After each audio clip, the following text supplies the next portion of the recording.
ஜோதிடத்துல தடைகள் தாமதங்கள் அப்படின்னு சொன்னாலே எல்லாருக்கும் முதல்ல ஞாபகத்துக்கு வர்றது சனி பகவான் தான். ஆமா, கண்டிப்பா. அவரை பத்தின ஒரு பயம் எல்லோருக்குமே இயல்பா இருக்கும். கரெக்ட். அவரை ஒரு கண்டிப்பான, எதற்கெடுத்தாலும் தண்டிக்கும் ஒரு கடுகடுப்பான ஆசிரியர் அப்படின்னு தான் பலரும் நினைச்சிருப்பீங்க. ஆனா அதே சனி பகவான் திடீர்னு உங்களுக்கான ஒரு மிக சிறந்த நிதி மேலாளரா, அதாவது ஒரு ஸ்ட்ரிக்டான ஃபினான்ஷியல் மேனேஜரா மாற போறாருன்னு யாராவது சொன்னா நீங்க நம்புவீங்களா? ஆரம்பத்துல கேக்குறப்ப கொஞ்சம் முரணாதான் தோணும். ஆமா, கொஞ்சம் முரணாதான் இருக்கும். ஆனா நீங்க கும்பராசி அல்லது கும்ப லக்னத்தை சேர்ந்தவர் அப்படின்னா 2026 ஆகஸ்ட் மாதம் உங்களை பொறுத்த வரைக்கும் கிரகங்களின் இயல்புகள் பத்தின பல பிம்பங்களை உடைக்க போகுது. அந்த முரண்பாடுதான் இந்த மாதத்தோட மிக முக்கியமான சிறப்பம்சமே.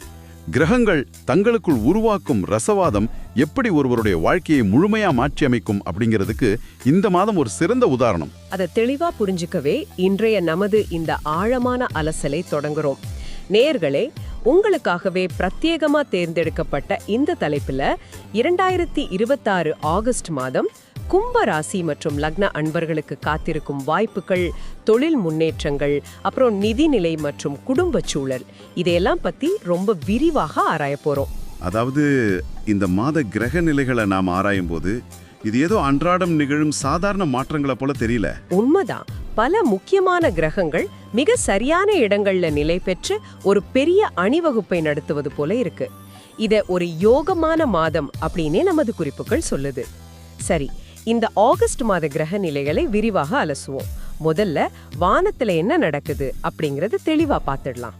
சொல்லப்போனா ஒருவருடைய ஜாதகத்துல அல்லது கோச்சாரத்துல குறிப்பிட்ட சில கிரகங்கள் தங்களுக்குள் ஒரு வலிமையான கோணத்துல இணையும் போது அதனுடைய தாக்கம் அபரிமிதமா இருக்கும்.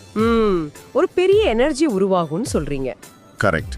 ஆகஸ்ட் 2026ல கும்ப ராசிக்காரர்களை பொறுத்தவரை சனி, சூரியன், புதன், சுக்கிரன் மற்றும் குரு ஆகிய 5 முக்கிய கிரகங்களும் தங்களுக்கான மிகச் சரியான அதிக பலம் வாய்ந்த இடங்கள்ல சஞ்சரிக்க போகுது. அட, 5 கிரகங்களா? ஆமா, இது வெறுமனே நடக்கும் ஒரு தற்செயல் நிகழ்வு கிடையாது. நீண்ட நாட்களா நீங்க உழைத்த உழைப்பிற்கான பலனை அறுவடை செய்வதற்காகவே பிரபஞ்சம் அமைத்து கொடுத்திருக்கும் ஒரு பிரம்மாண்டமான தளம் இது. அந்த தளம் எப்படி அமைக்கப்பட்டிருக்கு அப்படிங்கறத நான் விவரிச்சிடுறேன்.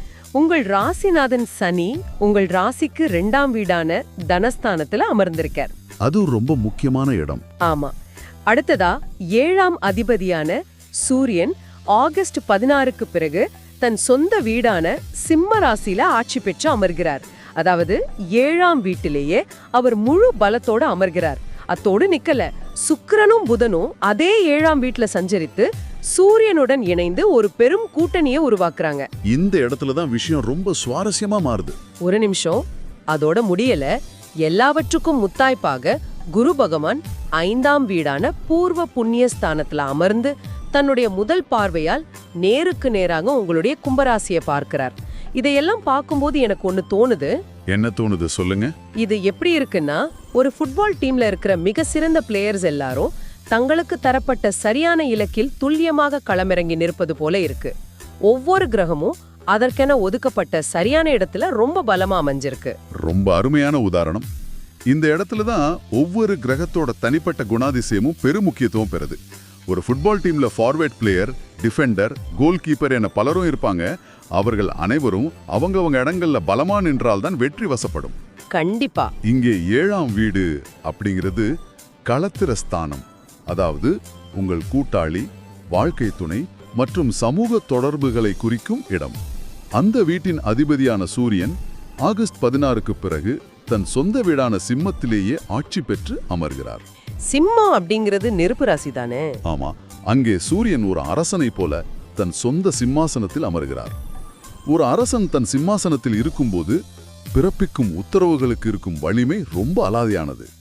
ஓ, அப்ப அங்கேருந்து அவர் ஒரு பெரிய அதிகாரத்தை கொடுப்பார். கரெக்ட்.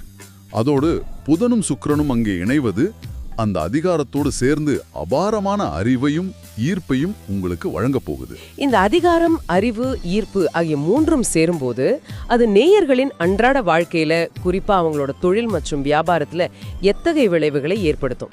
அது ஒரு பெரிய மேஜிக் மாதிரி வேலை செய்யும். வியாபாரத்துல அபாரமான வளர்ச்சி காத்திருக்கு அப்படின்னோ, புதிய வாடிக்கையாளர்கள் வருவார்கள் அப்படின்னோ, நமது அலசலத்தான குறிப்புகள் சொல்லுது.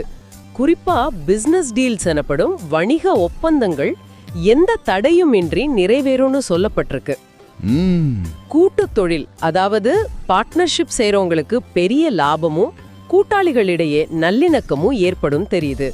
இந்த 7ஆம் வீட்டு கூட்டணி இதை எப்படி சாத்தியமாக்குது? அதாவது 7ஆம் வீடு அடிப்படையா மற்றவர்களோடான உங்களுடைய தொடர்பு குறிக்குது. நீங்க எப்படி இந்த சமூகத்தை எதிர்கொள்கிறீர்கள், சமூகம் உங்களை எப்படி பார்க்கிறது என்பதற்கான கண்ணாடி அது. ஓஹோ. அங்கே சூரியன் ஆட்சி பெறுவது உங்களுடைய தலைமை பண்பை மற்றவர்கள் எந்த கேள்வியும் இன்றி ஏற்றுக்கொள்வார்கள் அப்படிங்கறத காட்டுது. நீங்க ஒரு கூட்டத்துல பேசினால் அதை மற்றவர்கள் ரொம்ப கூர்ந்து கவனிப்பாங்க. அப்ப புதன் அங்க இருக்கிறதால கம்யூனிகேஷன் நல்லா இருக்குமா? எக்ஸாக்ட்லி. புதன் அங்கே இருப்பதால் உங்களுடைய தகவல் தொடர்பு மிகச் சிறப்பா இருக்கும்.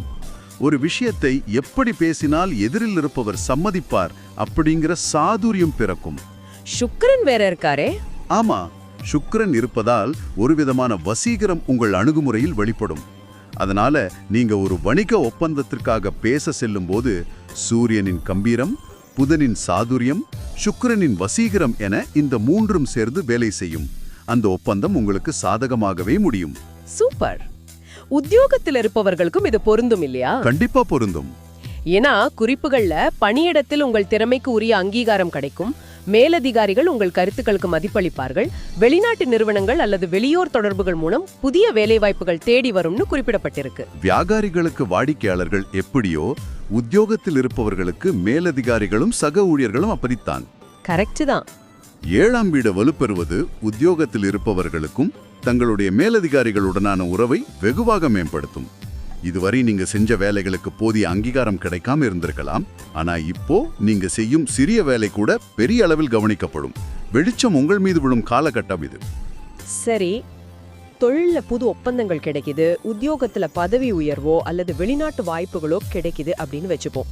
ஆனா காகிதத்துல கையெழுத்தாகும் எல்லா ஒப்பந்தங்களும் உடனே கையில பணமா மாறிவிடாது இல்லையா? அது ரொம்ப நிதர்சனமான உண்மை. இது வெறும் பேப்பர் வளர்ச்சியா அல்லது நிஜமாவே பணப்புழக்கம் சீரா இருக்குமா அப்படிங்கிற கேள்வி எழுகிறது. நமது குறிப்புகள்ல 2ஆம் வீட்ல சனி இருப்பதால் பணப்புழக்கம் சீரா இருக்கும், வராக்கடன்கள் வசூலாகும், தேவைகள் பூர்த்தியாகி எதிர்கால சேமிப்பு உயரும் அப்படின்னு சொல்லப்பட்டிருக்கு. தொண்ணூத்தான சொல்லுவாங்க, அவர் எப்படி வராக்கடன்களை வசூலாக்கி சேமிப்பை உயர்த்துவார்? இதை நாம் இன்னும் கொஞ்சம் ஆழமா புரிஞ்சுக்கணும்.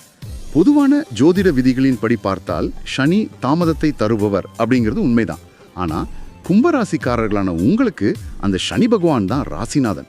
அதாவது லக்னாதிபதி மாதிரி அவங்க ராசியின் அதிபதியே அவர்தான். ஆமா, ஒரு வீட்டின் எஜமானன் தன்னுடைய சொந்த வீட்டுக்காரர்களுக்கு கெடுதல் செய்வாரா? மாட்டார். அவர் 2ஆம் வீடு எனப்படும் தனஸ்தானத்தில் அமரும் போது அவருடைய அடிப்படை குணம் மாறுவதில்லை.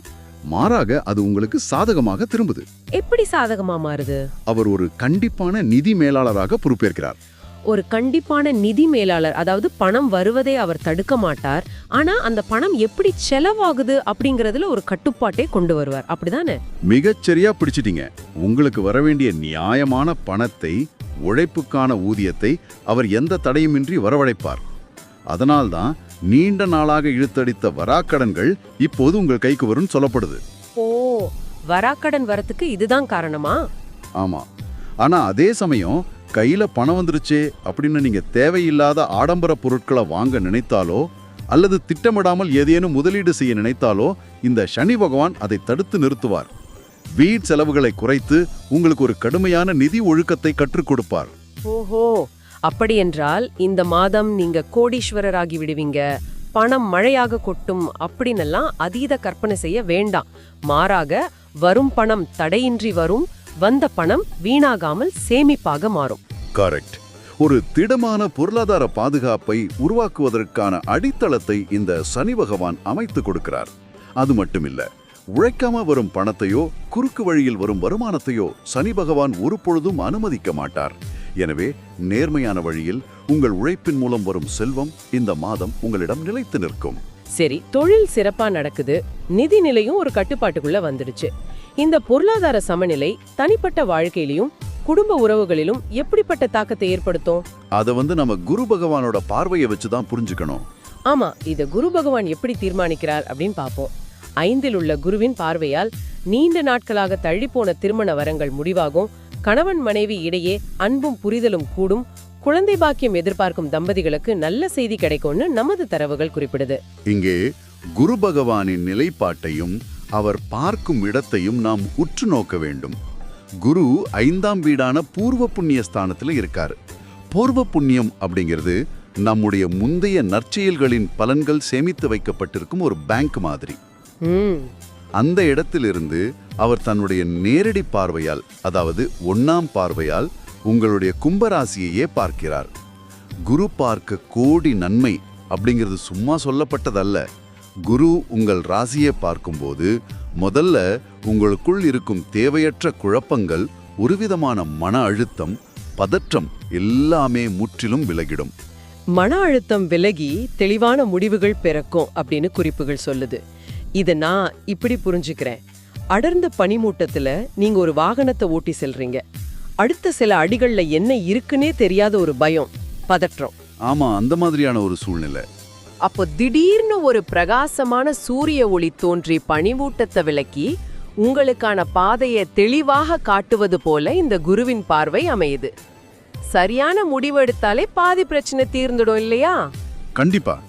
பனிமூட்டம் விலகுவது மட்டுமல்ல, குரு இங்க ஒரு ஜிபிஎஸ் போலவும் செயல்படுகிறார். ஜிபிஎஸ் மாதிரியா? எப்படின்னு கொஞ்சம் விளக்கமா சொல்லுங்க. பாதையை காட்டுவதோடு நிக்காம எந்த வளைவுல திரும்ப வேண்டும், எங்கு வேகத்தை குறைக்க வேண்டும், எந்த முடிவு எடுக்க வேண்டும் அப்படிங்கிற மிக தெளிவான வழிகாட்டுதலையும் தர்றார். மனிதர்களுக்கு பெரும்பாலான பிரச்சனைகள் வருவது சூழ்நிலையால் அல்ல, அவர்கள் குழப்பமான மனநிலையில் எடுக்கும் தவறான முடிவுகளால் தான். 100க்கு 100 உண்மை. ஒருவருடைய மனம் தெளிவாக இருக்கும்போது அவர் குடும்ப உறவுகளை மிக சிறப்பாய் கையாள்வார். கணவன் மனைவிக்குள் ஒரு சிறு கருத்து வேறுபாடு வந்தா கூட மனம் தெளிவாக இருக்கும்போது அதை வீண் ஈகோ இல்லாம எளிதாக தீர்த்து கொள்ள முடியும். அப்போ மனத்தெளிவு தான் எல்லாத்துக்கும் அடிப்படை. ஆமா, குரு தரும் அந்த மனத்தெளிவு தான் சரியான வாழ்க்கை துணையை தேர்ந்தெடுப்பதற்கும் குடும்பத்தில் அமைதியை நிலைநாட்டுவதற்கும் அடிப்படை காரணமாக அமையுது. உள்ளம் தெளிவா இருந்தா குடும்பமும் சமூகமும் தானாகவே வசப்படும் அப்படிங்கிறது எவ்வளவு பெரிய உண்மை. இதை தாண்டி இந்த ஆகஸ்ட் மாதம் உங்களுக்கு பல சிறப்பான யோகங்கள் கிடைக்க பெறுவதாகவும் நமது அலசல்ல ஒரு முக்கியமான தகவல் இருக்கு. ஆமா, அந்த 7ஆம் வீட்டுல நடக்கிற விஷயங்கள், கலத்திர யோகம், கூட்டு யோகம், 7ஆம் வீட்டுல உருவாகும் புதாதித்ய யோகம் மற்றும் லக்ஷ்மி யோகம் ஆகியவை. இதனால வாழ்க்கை துணை வழியில் சொத்துக்கள் அல்லது நிதி உதவிகள் கிடைக்கும்னு கூறப்பட்டிருக்கு. சமூகத்துல உங்கள் செல்வாக்கும் மதிப்பும் உயரும் அப்படின்னு சொல்லப்பட்டிருக்கு. இந்த யோகங்கள் எப்படி வேலை செய்யுது அப்படிங்கறத கொஞ்சம் விரிவா பாப்போமா? நிறைய பேருக்கு யோகம் அப்படிங்கிற வார்த்தை பரிச்சயமா இருந்தாலும் அதற்கான உண்மையான அர்த்தம் என்னன்னு தெரிவதில்லை. குறிப்பா புதாதித்ய யோகம், லக்ஷ்மி யோகம் என்றால் உண்மையில அங்கே என்ன நடக்குது? ரொம்ப சுவாரஸ்யமான கேள்வி இது. யோகம் அப்படின்னா கிரகங்களின் ஒரு குறிப்பிட்ட சேர்க்கையால் ஏற்படும் ஒரு சிறப்பான எனர்ஜி. புதாதித்ய யோகம் அப்படிங்கறத எடுத்துக்குவோம். ஆதித்யன் என்றார் சூரியன். சூரியனும் புதனும் ஒரே வீட்டில் இணைவதுதான் புதாதித்ய யோகம். ஓ, சூரியன் பிளஸ் புதன். ஆமாம். சூரியன் அதிகாரத்தின் அடையாளம், புதன் அறிவின் அடையாளம். ஒரு நிறுவனத்தின் சிஇஓ போன்ற அதிகாரம் படைத்த ஒருவரிடம் மிகச்சிறந்த சாதுரியமும் அறிவாற்றலும் இருந்தால் எப்படி இருக்குமோ அதுதான் இந்த யோகம். இது உங்களை சமூகத்தில் ஒரு மிகச்சிறந்த தலைவராகவோ வழிகாட்டியாகவோ மாற்றும். அப்படி என்றால் லக்ஷ்மி யோகம் அப்படிங்கிறது சுக்கிரனோடு தொடர்புடையதா? சரியா சொன்னீங்க. சுக்கிரன் அப்படிங்கிறது செல்வம், சொகுசு, ஆடம்பரம் ஆகியவற்றின் காரகன். அவர் பலம் பெற்று 7ஆம் வீட்டில் சூரியன் மற்றும் புதனோடு இணையும் போது அந்த செல்வத்தை ஈர்க்கும் தன்மை பன்மடங்கு அதிகரிக்குது. அதையே வாழ்க்கை துணை வழியில் கிடைக்கும்னு சொல்றாங்க. ஏன்னா இவை அனைத்தும் 7ஆம் வீட்டில் நடக்குது. 7ஆம் வீடு அப்படிங்கிறதே வாழ்க்கை துணையை குறிக்கும் இடம். எனவே இந்த யோகத்தின் முழு பலனும் உங்கள் வாழ்க்கை துணையின் மூலமாகவோ அல்லது திருமணத்திற்கு பிறகோ உங்களுக்கு செல்வத்தை கொண்டு வந்து சேர்க்கும். ஓஹோ, அப்படி ஒரு கனெக்ஷன் இருக்கா? ஆமா, உங்கள் வாழ்க்கை துணை செய்யும் தொழிலில் திடீரென ஒரு பெரிய லாபம் வரலாம், அல்லது அவர் மூலமாக உங்களுக்கு சில நிதி உதவிகள், சொத்துக்கள் கிடைக்கலாம். எல்லாம் ரொம்ப பிரமாதமா இருக்கு. ஒரு பக்கம் சிஇஓ போன்ற அதிகாரம், இன்னொரு பக்கம் வாழ்க்கை துணை வழியில் வரும் செல்வம், நிதி நிலைமையில ஒழுக்கம், குடும்பத்துல தெளிவான மனநிலை. இப்படி சொல்லிக்கொண்டே போகலாம். ஆனா வானிலை எவ்வளவு அழகா இருந்தாலும் நாம் ஒரு குடைய கையில வச்சிருப்பது நல்லது தானே? கண்டிப்பா. எந்த ஒரு விஷயத்திலையும் 100% சாதகமான சூழ்நிலை மட்டுமே இருக்காது. இந்த ஆகஸ்ட் மாதம் நீங்கள் கவனமாக இருக்க வேண்டிய விஷயங்கள் என்னென்ன என்பதை பற்றியும் நமது குறிப்புகள் எச்சரிக்குது. அது மிக மிக முக்கியம். யோகங்கள் உங்களை உச்சிக்கு கொண்டு செல்லும் அதே வேளையில சில சிறிய கவனக்குறைவுகள் உங்களை சறுக்கிவிடவும் வாய்ப்புள்ளது. கிரகங்கள் வாய்ப்புகளை தான் வழங்கும், அதை பாதுகாப்பது நம் கைகளில் தான் இருக்கு. குறிப்புகள்ல இருக்கும் அந்த எச்சரிக்கையை பார்ப்போம். பேச்சில் நிதானம் தேவை. 2 சனி இருப்பதால் குடும்பத்தாரிடமும் வெளிநபர்களிடமும் பேசும்போது கடுமையான வார்த்தைகளை பயன்படுத்துவதை தவிர்க்க வேண்டும். மேலும் உங்களுக்கோ அல்லது உங்கள் வாழ்க்கை துணைக்கோ லேசான உஷ்ணம் சார்ந்த உபாதைகள் அல்லது கண் எரிச்சல் வரக்கூடும். எனவே போதிய அளவு நீர் அருந்த வேண்டும். இதை நான் படிக்கும்போது எனக்கு ஒரு சந்தேகம் வருது. என்ன சந்தேகம்? சற்று முன்புதான் 2ஆம் வீட்டில் உள்ள சனி உங்களுக்கு பணத்தை கொடுக்கிறார், வரா கடன்களை வசூலாக்குகிறார் அப்படின்னு பார்த்தோம். இப்போ அதே சனி பகவான் உங்களை பேச்சில் கவனமாக இருக்க சொல்றார். அப்படியானால் நாம் பேசும் வார்த்தைகளுக்கும் நம்முடைய நிதி நிலைமைக்கும் ஏதோ ஒரு தொடர்பு இருக்கிறதா? இது ஒரு சின்ன உதாரணம் மூலம் சொல்றேன். 2ஆம் வீடு அப்படிங்கறத ஒரு வங்கியின் பாதுகாப்பு பெட்டகம், அதாவது பேங்க் வால்ட் அப்படின்னு கற்பனை செஞ்சுக்கோங்க. அந்த பெட்டகத்துல தான் உங்க செல்வம் இருக்கு. சரி. ஆனா அந்த பெட்டகத்தின் மேலேயே ஒரு சிறிய மைக் பொருத்தப்பட்டிருக்கு. அந்த பெட்டகம் திறக்க வேண்டுமா அல்லது நிரந்தரமாக மூடப்பட வேண்டுமா அப்படிங்கறத நீங்க அந்த மைக்கில் என்ன பேசுறீங்க அப்படிங்கறது தான் தீர்மானிக்குது. ஜோதிடத்துல 2ஆம் வீடு என்பது தனஸ்தானம் மட்டுமல்ல, அது வாக்குஸ்தானம் அப்படின்னு சொல்லப்படுது. ஆஹா, வருமானமும் பேச்சும் ஒரே இடத்தில் தான் உற்பத்தி ஆகிறதா? ஆமா, அந்த 2ஆம் வீட்டில் தான் இப்போது சனி அமர்ந்திருக்கார். அவர் நிதி விஷயத்துல எப்படி ஒரு கண்டிப்பான மேலாளரா இருந்து பணத்தை பாதுகாக்கிறாரோ அதே போல உங்கள் பேச்சிலும் அவர் ஒரு கண்டிப்பை கொண்டு வருவார். ஓ, அதனாலதான் பேச்சில் கவனம் தேவைன்னு சொல்றாங்களா? கரெக்ட். சனி ஒரு கடுமையான கிரகம் அப்படிங்கறதால நீங்க யதார்த்தமா சொல்லும் ஒரு வார்த்தை கூட மற்றவர்களுக்கு மிக கடுமையானதாகவோ அல்லது ஆணவமானதாகவோ ஒலிக்க வாய்ப்பு இருக்கு. நினைத்து பாருங்க, புதிய வணிக ஒப்பந்தங்கள் கிடைக்கும் அப்படின்னு பார்த்தோம். ஆமா, பிசினஸ் டீல்ஸ் நல்லா நடக்கும்னு சொன்னோம். ஆனா ஒப்பந்தத்தில் கையெழுத்திடும் கடைசி நேரத்துல அந்த மைக்கில், அதாவது உங்கள் நாக்கிலிருந்து வரும் ஒரு தவறான வார்த்தை அந்த பெட்டகத்தை மூடிவிடும். ஒட்டுமொத்த வியாபாரமும் கெட்டுப்போகலாம். அதனாலதான் பணத்தை கொடுக்கும் அதே சனி பேச்சில் நிதானத்தை கடைபிடிக்க சொல்றார். உங்கள் வார்த்தைகள் தான் உங்களுடைய செல்வத்தின் திறவுகோல். எவ்வளவு ஆழமான கருத்து! பேச்சிற்கும் பொருளாதாரத்திற்கும் உள்ள இந்த தொடர்பு புரிஞ்சுக்கிட்டா நான் பல நஷ்டங்களை தவிர்த்திடலாம். அடுத்த ஆரோக்கியம் சம்பந்தமா பெரிய பிரச்சனைகள் எதுவும் சொல்லப்படாவிட்டாலும் உஷ்ணம் மற்றும் கண் எரிச்சல் வரலாம். அப்படிங்கறதால நிறைய தண்ணீர் குடிக்க வேண்டும் என்ற ஒரு எளிய குறிப்பு இருக்கு. இதற்கும் கிரகங்களின் அமைப்புக்கும் தொடர்பு இருக்கா? சூரியன் தன் சொந்த வீடான சிம்மத்துல மிகவும் உக்கிரமா இருப்பதன் காரணமா இந்த உடல் உஷ்ணம் ஏற்படுதா? கரெக்டா கெஸ் பண்ணிட்டீங்க. அதற்கு பின்னால் இருக்கும் அறிவியலை பார்ப்போம். சிம்மம் அப்படிங்கிறது இயல்பாகவே ஒரு நெருப்பு ராசி. அங்கே நெருப்பு கிரகமான சூரியன் தன் சொந்த வீட்டில் முழு பலத்தோடு அமர்ந்திருக்கார். அவர் 7ஆம் வீட்டில் அமர்ந்து தன்னுடைய நேரடி பார்வையால் லக்னத்தை, அதாவது உங்கள் உடலை குறிக்கும் முதல் வீட்டை பார்க்கிறார். சூரியனின் இந்த உக்கிரமான பார்வை உங்கள் உடல் உஷ்ணத்தை இயல்பாகவே அதிகரிக்கும். கோடை காலத்துல வெயில நின்றால் எப்படி உடல் சூடாகுமோ அதே போன்ற ஒரு அகச்சூடு இது. அதனால் நீர்ச்சத்து குறையாமல் பார்த்துக் கொள்வது, கண்களுக்கு ஓய்வு கொடுப்பது மிக அவசியமான ஒண்ணு. இந்த சிறிய தடைகளை தாண்டி இந்த யோகங்களை முழுமையாக அனுபவிக்க சில எளிய பரிகாரங்களையும் நமது தரவுகள் முன்வைக்குது. சனிக்கிழமை தோறும் சனி பகவானுக்கு எள் தீபம் ஏற்றி வழிபடுவதும், ஏழை எளியவர்களுக்கு அன்னதானம் வழங்குவதும் உங்களுக்கு வரக்கூடிய தடைகளை நீக்கும் அப்படின்னு கூறப்பட்டிருக்கு. ஆமா, இது ரொம்ப முக்கியமான பரிகாரம். மேலும் தினமும் அல்லது ஞாயிற்றுக்கிழமைகளில் சூரிய தேவனை வழிபட்டு சிவபெருமானுக்கு அர்ச்சனை செய்து வருவது தொழில் மற்றும் குடும்பத்தில் பெரிய மேன்மை அருள் செய்யும் அப்படின்னு சொல்லுது. இந்த எள் தீபம், அன்னதானம் எல்லாம் எப்படி தடைகளை நீக்குது?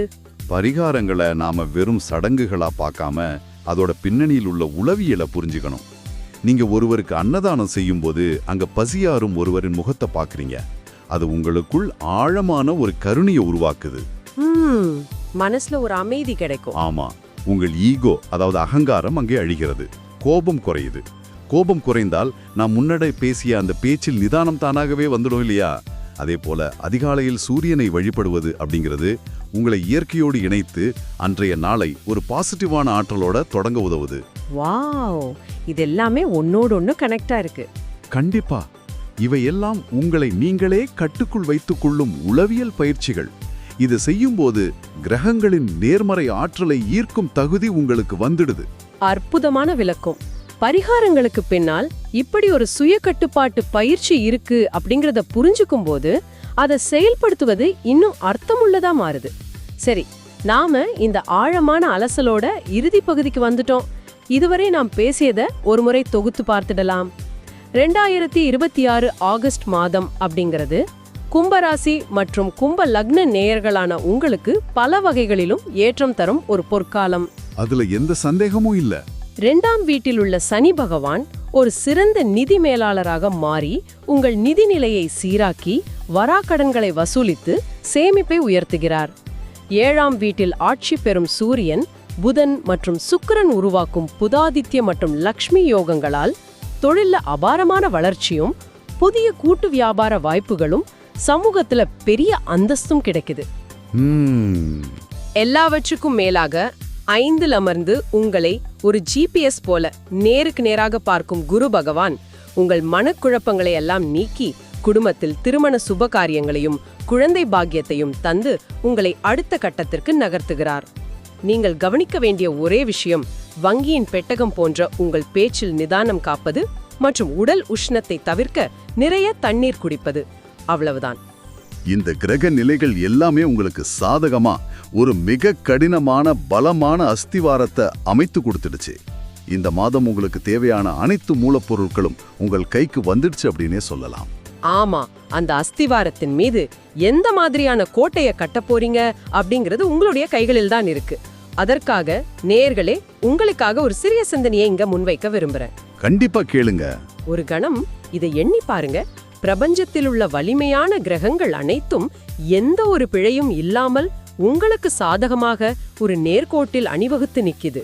குரு பகவான் உங்கள் பாதையில் இருந்த பனிமூட்டத்தை விலக்கிவிட்டு தெளிவான வழியை காட்டுகிறார். ஆமா, சூரியனும் சுக்கிரனும் தொழிலில் அங்கீகாரத்தையும் அதிகாரத்தையும் செல்வத்தையும் அள்ளி கொடுக்க காத்திருக்காங்க. சனியோ உங்கள் சேமிப்பை பாதுகாக்கும் அரணாக மாறிவிட்டார். இப்படி ஒரு சரியான அரிய தருணத்துல நீண்ட நாட்களா செய்ய தயங்கி தள்ளி போட்ட அந்த ஒரு முக்கியமான காரியத்தை அல்லது உங்கள் நீண்ட நாள் லட்சியத்தை நீங்க ஏன் இப்போ தொடங்க கூடாது? ரொம்ப ஆழமான கேள்வி இது. பிரபஞ்சம் உங்களுக்கான மிகப்பெரிய பச்சை கொடியை காட்டிடுச்சு. பாதை தெளிவா இருக்கு. இனி ஆக்சிலரேட்டரை மிதித்து உங்கள் இலக்கை நோக்கி பயணிக்க வேண்டியது நீங்கள் மட்டுமே. உங்களுக்கான இந்த ஆழமான அலசலில் எங்களோடு இணைந்ததற்கு மிக்க நன்றி.